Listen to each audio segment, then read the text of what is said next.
Hello student, tricky ज्ञान with Ronnie Sachan channel में आप सभी लोगों का स्वागत है। आज का हमारा टॉपिक जो है वो माइटोसिस सेल डिवीजन है। लेकिन माइटोसिस सेल डिवीजन देखने से पहले हम सभी लोग सेल साइकिल के इंटरफेज स्टेज को थोड़ा सा रिकैप कर लेते हैं। क्या होता है इंटरफेज स्टेज? लास्ट लेक्चर में हम लोगों ने क्या देखा था? सीक्वेंस हमें याद रखना है कि G1, फिर S, फिर G2 और फिर माइटोसिस डिवीजन होगा जिसके अंदर साइटोकाइनेसिस भी होगा एंड फिर से वही सेल साइकिल जो है वो रिपीट करते हुए G1 फेज पे फिर से आ जाएगी। क्या होता है? G1 जिसे हम लोग गैप फर्स्ट बोलते हैं, S फेज मतलब सिंथेसिस, G2 फेज यानी गैप फेज, इसके बाद माइटोसिस जिसके अंदर हम लोग कैरियोकाइनेसिस होगा और साइटोकाइनेसिस जिसके अंदर हम लोग साइटोप्लाज्मिक डिवीजन के बारे में बात करेंगे। G1 फेज में क्या होता है, इसे हम लोग प्रिपरेशन फेज के नाम से भी जानते हैं।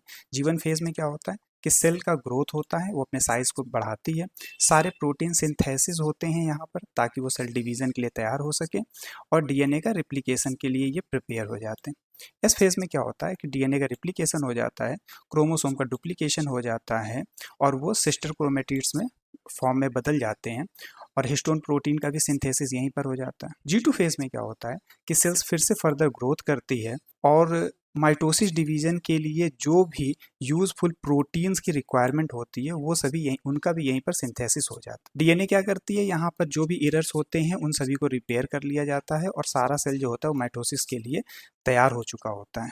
तो फाइनली हम आज के अपने टॉपिक पे आते हैं जो कि माइटोसिस है। Mitosis is the process of nucleus division, ठीक है, और ये डिवीजन होने के बाद two genetic identical daughter cells का डेवलपमेंट होता है। माइटोसिस को पढ़ने के लिए हमें इसके सीक्वेंस को बिल्कुल याद रखने की जरूरत होती है। पहला हमारा prophase, metaphase, anaphase, telophase and then cytokinesis. Prophase क्या होता है? ठीक है, जैसा कि हम सभी लोग जानते हैं कि कोई भी एक सेल हो और उस सेल के अंदर क्या होगा, एक न्यूक्लियस होगा, ठीक है। तो प्रोफेज स्टेज में क्या होगा कि न्यूक्लियर मेम्ब्रेन जो होगा वो पूरी तरह से गायब हो चुका होगा और वो आपस में जो भी साइटोप्लाज्म है उन्हीं के साथ ये मिक्स हो जाएंगे। सबसे ऊपर की ओर हमारा सेंट्रोसोम्स होगा, तभी तो वो हमारे स्पेंडल फाइबर को डेवलप कर रहे होंगे। मतलब क्या है कि chromatin condense into visual chromosomes, nuclear envelope breakdown and spindle fibre begin to form from centrosomes. यानी कि जो भी हमारे पास ये स्पेंडल फाइबर्स हैं वो सेंट्रोसोम से डेवलप हो जाते हैं। सेकेंड फेज हमारा मेटाफेज आता है। मेटाफेज में हम लोग क्या देखते हैं कि क्रोमोसोम से अलाइन हो जाते हैं। जितने भी हमारे ये क्रोमोसोम्स होते हैं ये सभी सेंटर में अलाइन हो जाते हैं। इसी को हम सभी लोग मेटाफेज प्लेट के नाम से भी जानते हैं और इसे इक्वेटर के नाम से भी जानते हैं। Spindle fibres attach to the centromeres.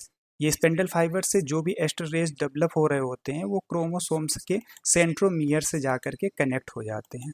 Connect हो जाने के बाद ही तो ये इनको अपनी अपने पोल की ओर खींच सकेंगे। तो यानी कि ये जो सेंट्रोमियर्स ऑफ सिस्टर क्रोमेटिड्स, ये जितने भी हमारे पास क्रोमेटिन्स होते हैं, इन क्रोमेटिन्स के जो ये हेलिक्स होते हैं, यानी कि अगर हम इसको ऐसे देखें तो ये लगभग इस तरीके एक्स के आकार के होते हैं। तो ये आपस में ये एक दूसरे के जो ये हेलिक्स हैं, इन सभी को हम सभी लोग सिस्टर क्रोमेटिड्स के नाम से जानते हैं। नेक्स्ट स्टेज हमारा आ जाता है एनाफेज स्टेज।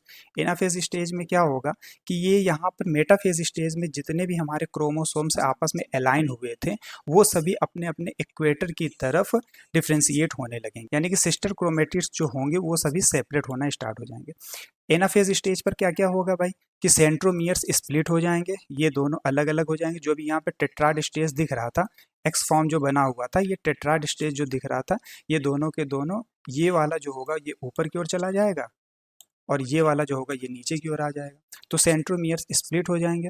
सिस्टर क्रोमेटिड्स जो हैं वो दोनों के दोनों क्या हो जाएंगे, पुल्ड हो जाएंगे, अपोजिट डायरेक्शन में चले जाएंगे और सेल्स इलोंगेट हो जाएगा। काफ़ी ये लंबे अवस्थाओं में ये डेवलप हो चुका होगा सेल्स। ये जैसे जैसे ये सेल्स डेवलप हो रहे होंगे यानी इलोंगेट हो रहे होंगे, इनके बीच के पोर्शन में इन्वेजिनेशन पोर्शन प्रारंभ हो जाएगा। इधर की ओर से ये इधर की ओर और यहाँ से ये इन्वेजिनेट होना स्टार्ट हो जाएंगे, यानी कि हमारे दो सेल्स दो तरफ की ओर बंटना चालू हो जाएंगे। नेक्स्ट स्टेज हमारा आ जाता है टीलोफेज स्टेज। टीलोफेज स्टेज में क्या होगा, डॉटर क्रोमोसोम्स रीच टू पोल, ये अपने अपने पोल्स की ओर पहुंच जाएंगे। यहाँ पर न्यूक्लियर इन्वेलप क्या होगा, रिफॉर्म होना स्टार्ट हो जाएगा। देख सकते हैं हम सभी लोग यहाँ पर न्यूक्लियर इन्वेलप रिफॉर्म हो रहा है। Chromosomes condense back to chromatin, ये फिर से आपस में कंडेंस होना स्टार्ट हो चुके होंगे एंड स्पेंडल फाइबर डिसअपीयर। अब यहाँ पर स्पेंडल फाइबर्स जो हैं, जो कि सेंट्रोसोम्स के द्वारा डेवलप हो रहे थे, वो सभी अब यहाँ पे डिसअपीयर हो गए हैं। जो अगला स्टेज हमारा होगा वो साइटोकाइनेसिस होगा। साइटोकाइनेसिस में हम देख सकते हैं कि ये इन्वेजिनेशन पूरा कंप्लीट हो चुका होता है, 2 डॉटर सेल्स में ये डेवलप हो चुके होते हैं। सेंट्रोसोम्स पूरी तरह से यहाँ पर डिसअपीयर हो चुका होगा और जो न्यूक्लियर मेम्ब्रेन होगा ये पूरा डेवलप हो चुका होगा। तो देखते हैं हम सभी लोग कि साइटोप्लाज्म क्या होंगे, ये आपस में डिवाइड हो चुके होंगे।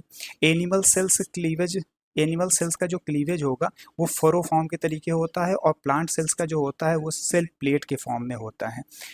ये दोनों के दोनों डॉटर सेल्स जो होंगे वो आइडेंटिकल सेम होते हैं, ये एक दूसरे से बिल्कुल भी डिफ्रेंसिएशन नहीं होते हैं, इसलिए डिफर नहीं होते हैं क्योंकि इनमें किसी भी प्रकार का कोई भी वेरिएशन देखने को नहीं मिलता। अच्छा, की पॉइंट्स पे अगर हम लोग आ जाते हैं तो mitosis produce 2 daughter cells with the same number of chromosomes, यानी जितने भी पेरेंट्स में क्रोमोसोम्स होंगे उतने ही डॉटर सेल्स में भी क्रोमोसोम्स पाए जाएंगे।